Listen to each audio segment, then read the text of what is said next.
अब हम चलते हैं क्वेश्चन नंबर 32 का और पार्ट चलते हैं।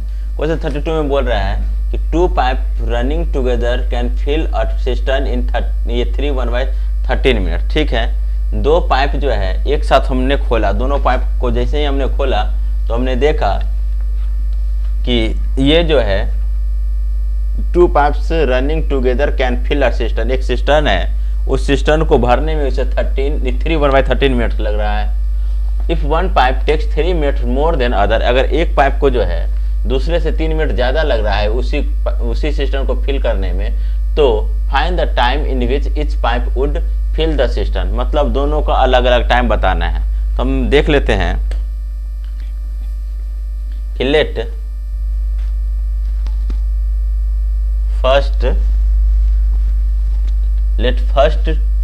पाइप फिल द सिस्टर्न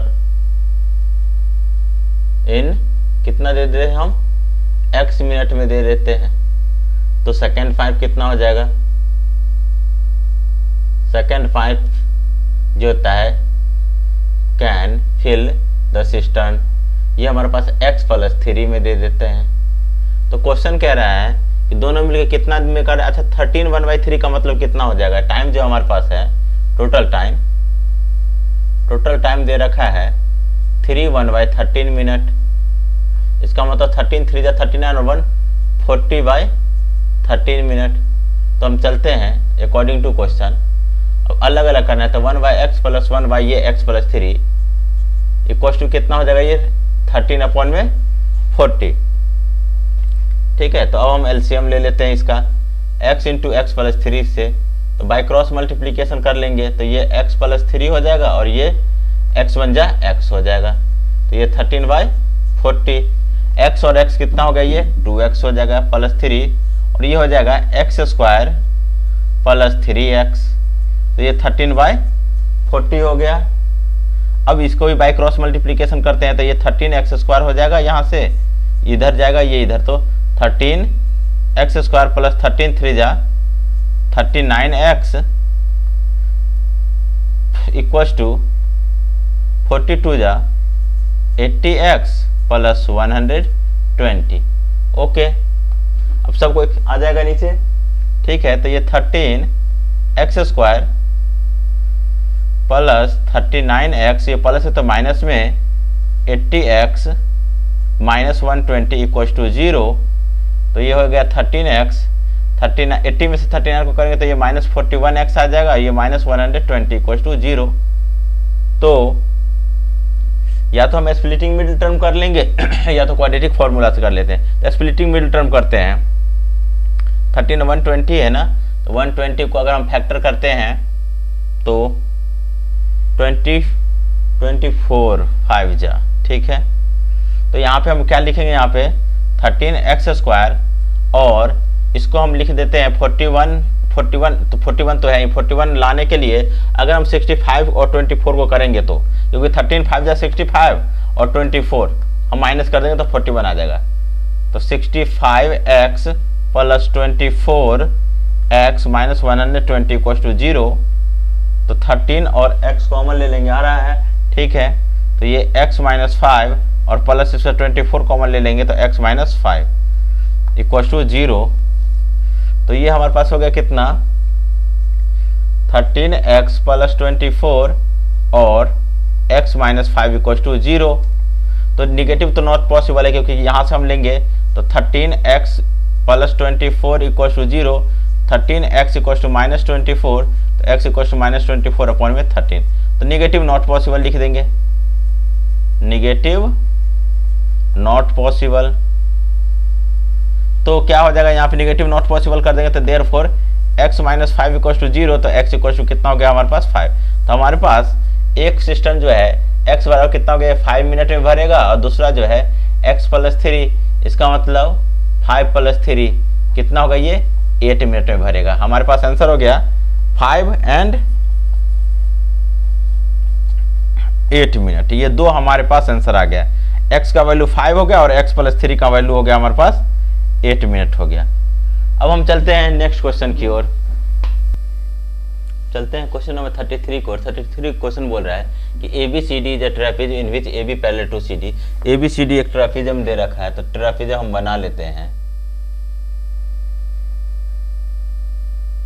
ये जो है हम ABCD एक ट्रेपेजम दे रखा है जिसमें AB पैरेलल टू CD है, its diagonal intersect each other at O। अच्छा, इसका डायगोनल जो है ये और ये एक दूसरे को जो है O पर बाइसेक्ट कर रहा है, तो प्रूव करना है। ठीक है, तो हम देख लेते हैं। गिवन है, गिवन दे रखा है ABCD is a trapezium in which AB parallel to CD। तो प्रूव करना है, prove that AO upon BO equals to OC upon OD। ठीक है, तो इससे तो हमें कुछ समझ नहीं आ रहा है, तो एक काम करते हैं, क्योंकि डायरेक्ट इसमें बिना कंस्ट्रक्शन का तो बन नहीं पाएगा, इसलिए हम इसे कंस्ट्रक्शन करते हैं। एक हमने कंस्ट्रक्शन कर दिया, ये पैरेलल कर दिया। ठीक है, ये हमने E मान लिया और ये हमने F मान लिया। हमने एक को E मान लिया और एक को हमने F मान लिया। तो हम कंस्ट्रक्शन कर लेते हैं, आ जाएगा यहाँ पे कंस्ट्रक्शन कर लेते हैं। तो ड्रॉ अ लाइन। ठीक है, एक लाइन हम ड्रॉ करते हैं EF, जो किसके पैरेलल में होगा, CD के पैरेलल में हो या AB के पैरेलल, क्योंकि दोनों पैरेलल ही हैं। तो हम आराम से इसे हम लिख सकते हैं कि अ लाइन EF थ्रू। ठीक है, ड्रॉ अ लाइन, कौन सा लाइन हमने लिया, ये EF लाइन लिया। एक लाइन हमने क्या लिया, EF, किसके थ्रू, O के थ्रू ले लिया। ठीक है, through point O, through point O, point O, okay, such that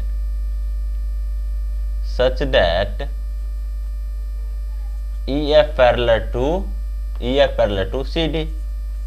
ठीक है, तो अब हम प्रूफ करते हैं।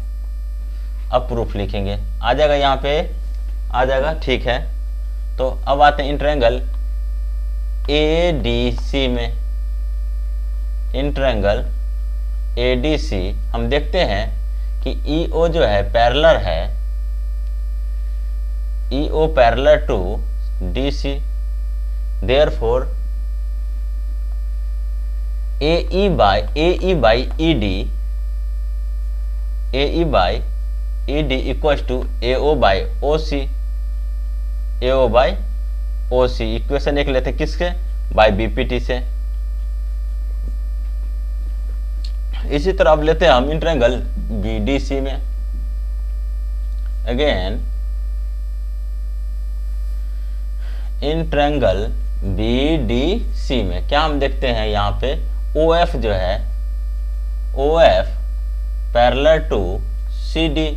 OF अगर CD के पैरेलल है तो क्या आ जाएगा यहाँ पे, बाय BPT से BF by BC, BF bye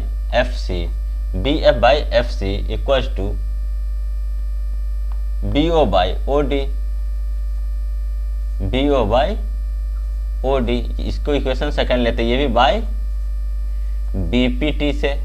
अगर हमने ये दोनों ले लिया तो फिर साइड से और देखते हैं ABCD एक क्या है, ABCD एक ट्रापेजम है। इसका मतलब ये रेशियो और ये रेशियो क्या हो जाएगा, सेम हो जाएगा, क्योंकि ये पैरेलल है। ठीक है, तो ठीक है, नाउ ABCD इज अ ट्रापेजम। तो हम क्या देखते हैं कि यहाँ पे जिसमें, क्योंकि ये हमारे पास EF पैरेलल किसके दे रखा है, ये CD के पैरेलल दे रखा है या AB के भी पैरेलल दे रखा है, इसलिए therefore AE by ED equals to BF by FC। Equation third. अब यहाँ देखते हैं, ये भी BF है, यहाँ भी BF है, ये AE है और यहाँ भी AE है। तो from first second and third से, from first second and third. जब ये हमारा इक्वल है तो ये भी हमारा क्या हो जाएगा, इक्वल हो जाएगा। मतलब AO by OC equals to BO by OD। तो ये हम इंटरचेंज कर देते हैं, ये यहाँ पे ले आते हैं, ये इसको यहाँ ले आते हैं, इसको इधर ले जाते हैं। तो हमारे पास क्या क्वेश्चन कह रहा है, AO, तो AO तो है ही, AO अपॉन में BO, ये BO इधर मल्टीप्लाई में, इधर आने के बाद डिवाइड में आ जाएगा। BO इक्वल टू ये डिवाइड में, इधर आने के बाद मल्टीप्लाई में हो जाएगा। OC अपॉन में ये तो OD है ही, OD, और यही हमें प्रूव करना था, हेंस प्रूव्ड। ये इस तरह से आसानी से ये क्वेश्चन बन गया। अब हम नेक्स्ट वीडियो में इससे आगे का क्वेश्चन बनाएंगे, क्वेश्चन नंबर 34 से स्टार्ट करेंगे। अगर आपको हमारी वीडियो अच्छी लगे तो लाइक शेयर और कमेंट जरूर करें। धन्यवाद।